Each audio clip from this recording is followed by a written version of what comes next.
Бүгіннен бастап кез келген азамат өзі туралы деректерді сайлау учаскесіне барып тексере алады. Бара алмаған жағдайда арнайы кол орталықтарына хабарласуға болады. Қазақстан бойынша олардың саны 441. Бұл туралы бүгін Қазақстан Республикасы орталық сайлау комиссиясының мүшесі Ләззат Сүлеймен мәлімдеді. Оның айтуынша 5 сәуір күні орталық сайлау комиссиясы жаңартылған тізімдерді еліміздегі 171 аудан, 37 қала әкімдіктеріне тапсырды.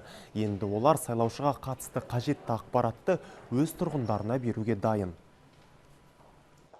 Президент сайлауы қарсаңындағы бұл жаңартылған тізім әкімдіктер аппараттарының, сайлау комиссияларының және басқа да мүдделі мемлекеттік органдарының бірлесіп жүргізген үлкен жұмысының нәтижесі деп түсінген дұрыс. Осы жұмыстың нәтижесінде белсенді сайлау құқығына ие азаматтардың жалпы саны 2015 жылғы 1 қаңтардағы деректермен салыстырғанда 213 мың адамға артты. Қазіргі сайлаушылардың саны 9.514.988 адам.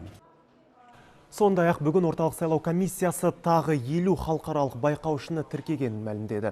Олардың 37-сі ТМД байқаушылар миссиясынан, 2-і Шанхай ынтымақтастығы ұйымы байқаушылар миссиясынан, тағы 4-і түркі тілдес мемлекеттер ынтымақтастығы кеңесінен, қалғандары Латвия, Румыния, Украина және Эстония елдерінен екені анықталды. Қазіргі жағдай бойынша барлығы 586 байқаушы аккредиттелді.